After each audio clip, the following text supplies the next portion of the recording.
My entitled manager made my life hell, and then karma took his turn. I was desperate to join a new job, after my husband and I were both laid off last year. When I was offered a new role, I knew it would be a step down from what I was doing, but the manager and the team seemed great, and that part has not changed. However, since my manager Gary was so busy, he basically offloaded me to another manager, Jane. I was supposed to be the connection point between my team and Jane, but it quickly became Jane micromanaging me. She would ask me to work through lunch, move/cancel vacation days, call at 11 p.m. on weekends, and order me around on phone calls. She also made nasty comments about my weight and said I was big for my race. The list of personal slights so long that it filled 3 pages. I would talk back to her, and she did not like that, and that provoked her more. I only stayed because we needed to pay the bills. Finally, I had a mental breakdown on a Friday afternoon, after she yelled at me for something trivial about scheduling a meeting without including someone from her team who I didn't know about. I was dealing with a family tragedy and couldn't take it anymore. I told Gary about the situation with Jane, and he was sympathetic and not at all surprised, considering half her team quit. He immediately offered to move me to a different team under him. I was thrilled. Well, turns out going to the new team didn't help. Jane continued to order me around from afar. When I ignored her emails, she came to my desk one day and started loudly talking about how I am not qualified for this role. Gary overheard and finally told her off, but the verbal abuse did not stop.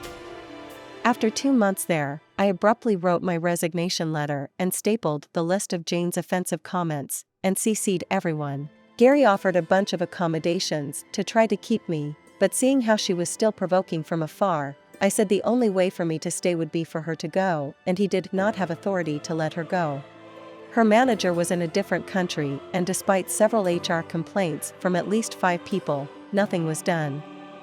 So I left, loudly and without shame, telling everyone exactly why I was leaving. Times were very bad for 3 months. There were nights we would eat slices of bread just so we could pay the mortgage and emergency expenses from a health crisis and a funeral. Even after he found a job, we were still catching up on bills, and still are. I spent months applying to 5 to 10 roles per day, sometimes over 20. Last month, I saw a public memo about a big shot from a former company joining the company I just left. I used to work with this guy closely and texted him a "Congrats, let me know if you need any insights on the new place." We had a quick call where I told him some ins and outs where I thought they could innovate. After this call, he asked me to join the team as his chief of staff. I accepted. Imagine Jane's shock when we had our first all-hands call. All the VPs and above were asked to welcome the new big shot in a giant conference room. In Big Shot's speech, he breezed over that I'll be his chief of staff, along with a few key names. I now sat 2 levels above Jane, and apparently, within the 3 months I was not there, the other half of her team turned over. Every single person left. Gary was excited for me and said all nice things. However, Jane took the classless route and sent Big Shot an email about how I'm an unqualified idiot, that I used to work for her, how I tried to get her fired, and that she suspects I lied to get ahead. She didn't even try to be fake nice.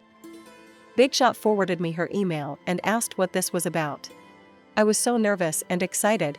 Little did Jane know, I was a director at Big Shot's competitor company and was already a level above her, so 2 levels isn't a big leap, and I worked with him for 5 years.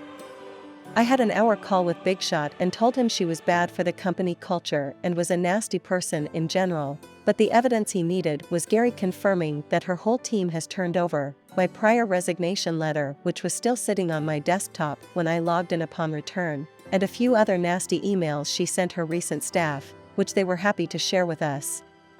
Big Shot fired Jane on Friday. That's how karma works. You won't see results immediately, but it will happen definitely. My story of a thieving manager, APIP, Black Friday chaos and a happy ending. For a few years in my early mid-20s, I worked as co-manager of a women's clothing store, a popular American chain. I was good at my job and got along beautifully with all my co-workers. Many of us are still friends now, a decade later. The wonderful store atmosphere flipped 180 degrees when my lovely store manager was shifted to another location, and upper management hired someone new to take the top role in my store. I was a little hurt to be looked over for a promotion, but happy to continue doing my job as the store's second-in-command with a team I loved. The new store manager, Lisa, was a nightmare from day one. From smoking cigarettes in the stockroom, to time theft, to rifling through my coworkers' purses and trying to unlock their phones, Lisa was immediately shady as hell.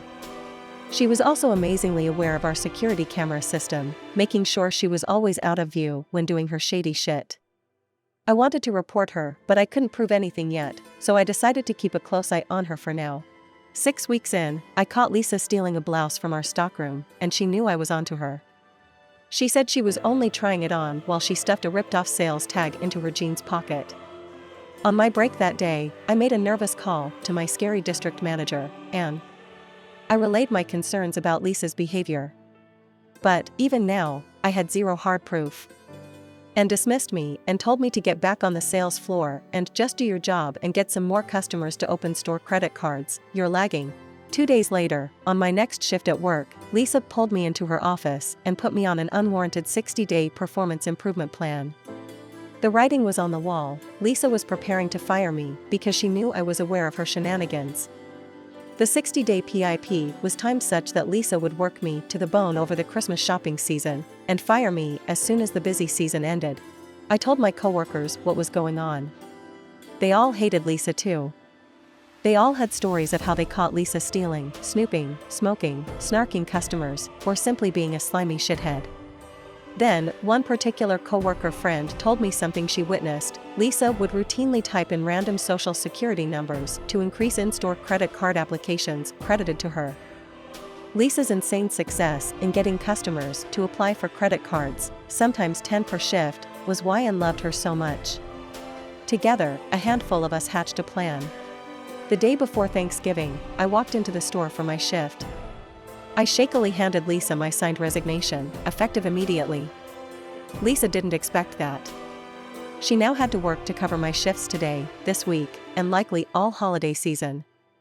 And then 1, 2, and 3 of my part-time sales associate friends quit that same day too. Nearly half of the store's staff was MIA within a few hours. When I got home from resigning, I called the company's loss prevention tip line.